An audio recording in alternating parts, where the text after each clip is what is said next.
Assalamualaikum warahmatullahi wabarakatuh.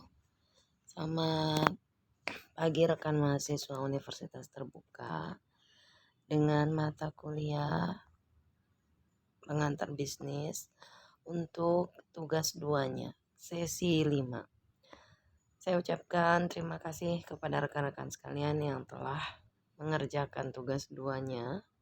Semoga nilai yang didapatkan sudah maksimal.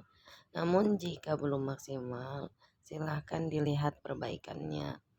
Berikut akan saya coba untuk menjelaskan apa saja yang ada pada tugas 2. Semoga video ini bisa rekan-rekan sekalian dengarkan untuk memperbaiki kesalahan-kesalahan yang telah dilakukan sebelumnya. Oke, langsung saja ya. Nomor 1, bentuk-bentuk kepemilikan bisnis, keunggulan dan kelemahannya. Ya, serta berikan contohnya.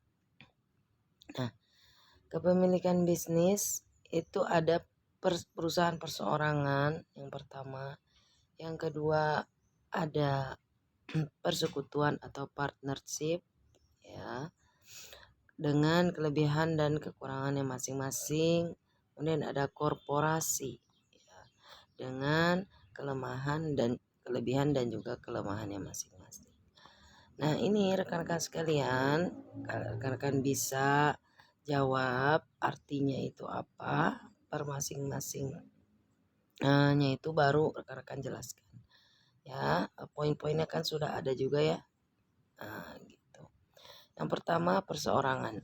Yang namanya perseorangan berarti didirikan, dimiliki oleh perorangan. Ya, tanggung jawabnya berarti milik, tidak terbatas dan berkelanjutan. Ya, hanya ditentukan oleh seorang pemilik. Ya, pemilik juga harus menyediakan dana yang cukup besar untuk menjalankan bisnisnya. Nah, ini rekan-rekan bisa baca keunggulannya apa saja ya. Nah, adapun kelemahannya juga bisa rekan-rekan lihat pada layar berikut ya. Nah, kemudian persekutuan berarti perusahaan perseorangan namun dimiliki oleh lebih dari satu orang yang bertindak sebagai pemilik atau sekutunya gitu ya. Nah, akan menginvestasikan dananya, rekannya itu akan menginvestasikan dana baik dalam jumlah yang sama ataupun berbeda dari sepemiliknya. Nah, dengan tujuan mendapatkan keuntungan. Nah, jumlah keuntungan yang diperoleh tidak mempengaruhi investasi dana yang ditanamkan oleh rekan kerjasama. Namun demikian, tanggung jawab pihak-pihak yang melakukan persekutuan umum ini masih tidak terbatas, sehingga keputusan mengenai keberlanjutan bisnis ini juga ditentukan bersama. Nah, pengelolaan bisnisnya itu dapat dibatasi berdasarkan kesepakatan antara si pemilik dan rekan persekutuan. Nah, ini keunggulannya juga rekan-rekan bisa lihat ya satu persatu, dan kelemahannya juga rekan-rekan bisa lihat satu persatu. Contohnya juga, nah bisa rekan-rekan lihat ya, ada perdagangan, persekutuan umum, jasa-jasa, firma dan seterusnya ya. Adapun korporasi itu merupakan pemisahan entitas bisnis yang dimiliki oleh para pemegang saham. Nah, ini merupakan entitas legal berizin negara dengan otoritas untuk bertindak dan mempunyai kewajiban terpisah dari para pemiliknya. Korporasi sangat berbeda dengan perusahaan perseorangan dan persekutuan, menggambarkan ukuran dan kekuasaan yang besar ya. Dalam kenyataannya, korporasi menunjukkan berbagai karakteristik seperti status hukum sebagai suatu entitas, hak dan kewajiban, dan jangkauan. Sebagai suatu entitas, korporasi dapat dikelola, dijual, dan dapat membuat dan menjual produk. Tanggung jawab yang dimiliki adalah sebesar modal yang diinvestasikan ke dalamnya. Adapun dalam pengelolaannya dikendalikan oleh adanya dewan direktur atau board of directors yang dipilih oleh para pemegang saham. Ini rekan-rekan bisa lihat juga keunggulannya masing-masing pada layar ini ya. Kelemahannya juga bisa dilihat ya. Contohnya PT BRI ya, bank-bank ya. Dan Telekomunikasi Indonesia. Nomor 2, contoh budaya organisasi Google yang diterapkan perusahaan dalam rangka mencapai tujuan organisasi. Ya, jadi contohnya itu yang ada pada Google ya.